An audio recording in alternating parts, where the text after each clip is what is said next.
Kirim foto.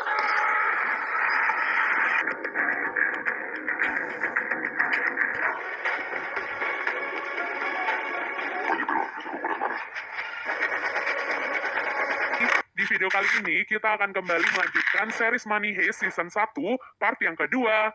Tapi sebelumnya, jangan lupa untuk like, komen, subscribe, dan nyalakan loncengnya ya. Tanpa berlama-lama lagi, yuk langsung aja kita ke alur ceritanya. Part kedua kali ini dimulai dengan diperlihatkan situasi setelah Angel dan dua orang tim medis memasuki gedung.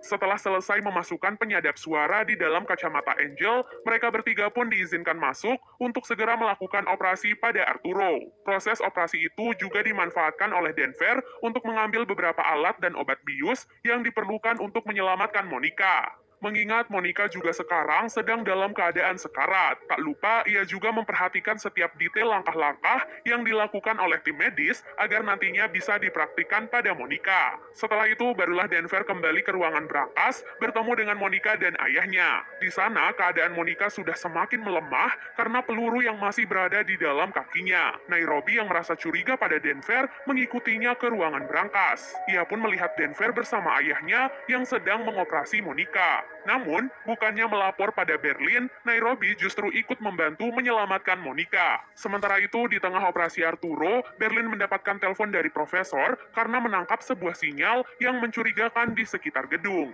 Berlin kemudian diminta untuk segera mengeluarkan tim medis karena profesor curiga kalau pihak kepolisian sedang melakukan pergerakan di sekitar gedung. Untuk mengantisipasi masalah itu, Berlin pun mengganti topeng yang digunakan oleh semua orang, sehingga jika benar ada penyusup yang masuk, mereka akan dengan mudah menangkapnya. Oleh sebab itu, saat Angel dan kedua tim medis keluar dari gedung, mereka langsung melaporkan hal itu pada Raquel. Kedua polisi yang awalnya ditugaskan untuk menyusup, akhirnya diminta mundur oleh Raquel. Jadi rencana profesor lagi-lagi berhasil, ditambah lagi saat ini ia bisa mengakses semua pembicaraan di markas kepolisian berkat penyadap suara di kacamata Angel. Di sisi lain, Berlin memasuki ruangan dengan gelagat aneh.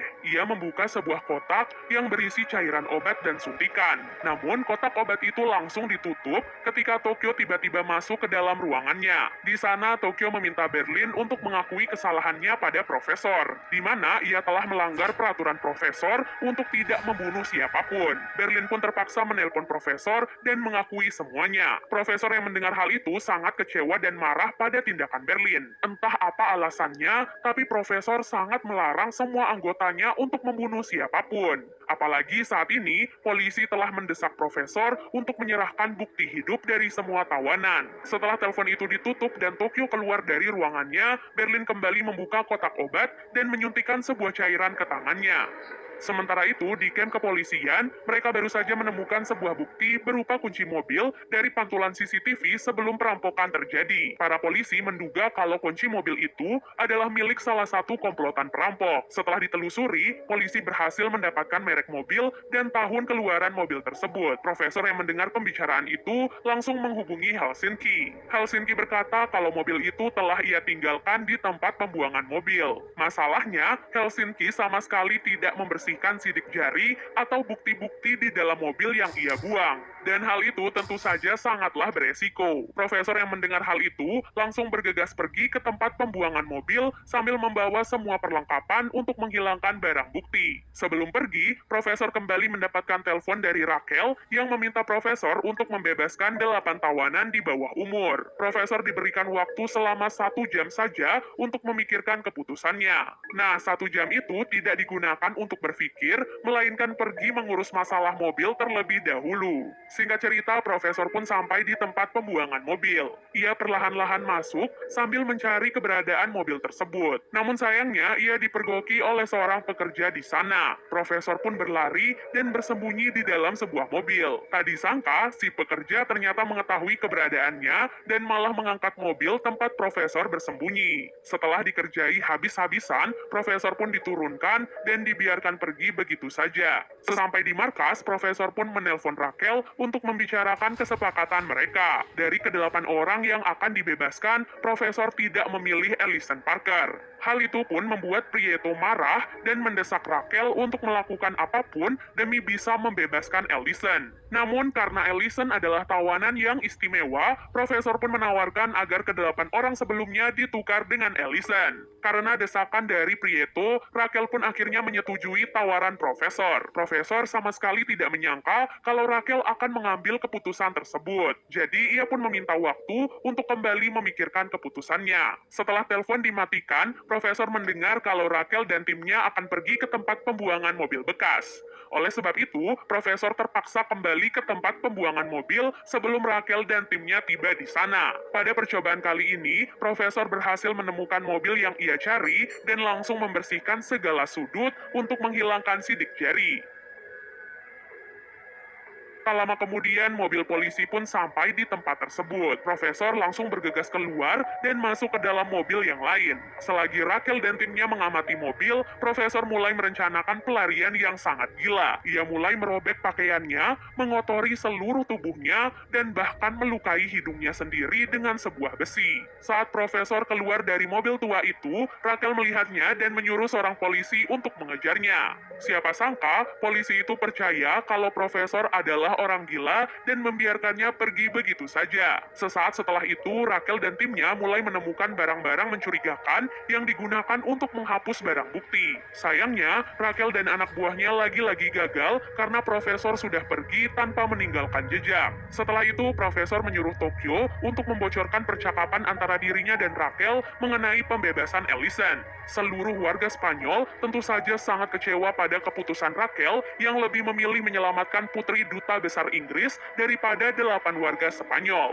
Scene lalu beralih memperlihatkan flashback saat Profesor dan yang lainnya sedang mendiskusikan jalan keluar dari gedung. Profesor sengaja meminta Moskow dan para tawanan untuk membuat lubang agar bisa mengecoh para polisi. Padahal di tempat lain, Profesor telah menyiapkan sebuah terowongan yang ia bangun 5 tahun silam. Oleh sebab itulah, Moskow diperintahkan untuk membuat lubang di dalam ruangan berangkas yang akan terhubung langsung ke markas Profesor. Setelah diselidiki, kancing baju yang ditinggalkan Profesor di dalam mobil ternyata adalah milik Berlin. Rupanya itu adalah hukuman yang diberikan Profesor untuk Berlin atas perbuatannya. Berlin diketahui telah banyak melakukan perampokan dan seringkali dipenjara. Ia juga tak memiliki teman, keluarga, atau daftar kependudukan. Namun dari kesaksian orang yang berada di sel yang sama dengannya, Berlin mengidap sebuah penyakit yang membuat kepribadiannya berubah jika tidak mengkonsumsi obat. Salah satu obat yang dikonsumsi oleh Berlin adalah obat langka yang digunakan untuk mengobati sebuah penyakit terkait penuaan,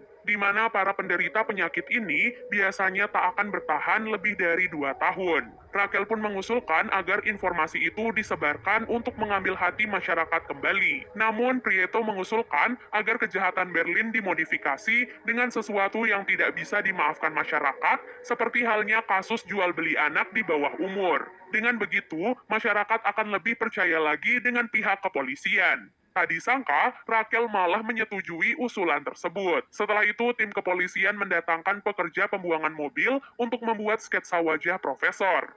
Saat mengetahui hal itu, Profesor langsung mencari data diri pekerja tersebut dan mencari cara untuk menghentikannya. Profesor pun menyusup ke dalam mobil polisi dan mengancam si pekerja pembuangan mobil untuk tidak membuat sketsa wajahnya, karena kalau tidak, Profesor tak segan-segan akan membunuh keluarganya. Pekerja itu pun merasa ketakutan dan langsung menghapus semua sketsa yang ia buat. Di sisi lain, Berlin dan Nairobi yang sedang menonton berita dikejutkan dengan berita kejahatan yang Berlin lakukan. Nairobi sendiri tak menyangka kalau Berlin adalah penjahat yang keji karena memperjualbelikan anak di bawah umur. Merasa tidak pernah melakukannya, Berlin pun mencekik Nairobi dan menegaskan kalau ia tak mungkin melakukan hal itu. Berlin pun berpikir kalau ia tak pernah menggunakan mobil tersebut. Namun ia tahu siapa orang yang sudah membuat hal itu terjadi. Pasalnya, sebelum hari perampokan, Denver diam-diam menggunakan jas Berlin untuk berpesta bersama yang lainnya. Oleh sebab itu, Berlin pun pergi bersama Helsinki dan Oslo untuk mencari keberadaan Denver.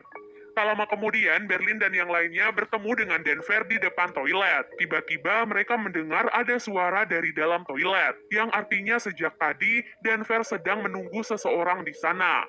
Berlin lalu membuka pintu toilet satu persatu dan secara tidak terduga di sana ia menemukan Monica yang ternyata masih hidup. Tak lama kemudian Tokyo pun datang dan menyampaikan kalau Berlin mendapatkan telepon dari profesor. Dengan bangga Berlin pun menunjukkan kalau Monica masih hidup dan baik-baik saja. Karena hal itu profesor pun merasa lega karena rencananya kini akan kembali dilanjutkan. Setelah itu Berlin pun memimpin teman-temannya untuk menakut-nakuti para polisi di luar gedung.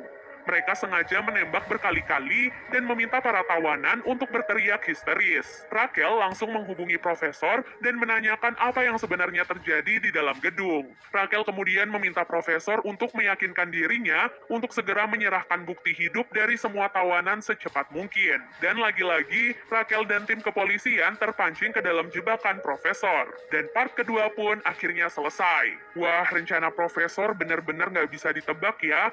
Bahkan rencana perampokan terbesar ini sudah ia rencanakan sejak 5 tahun silam. So nggak heran ya kalau semuanya benar-benar udah terencana dengan sangat matang.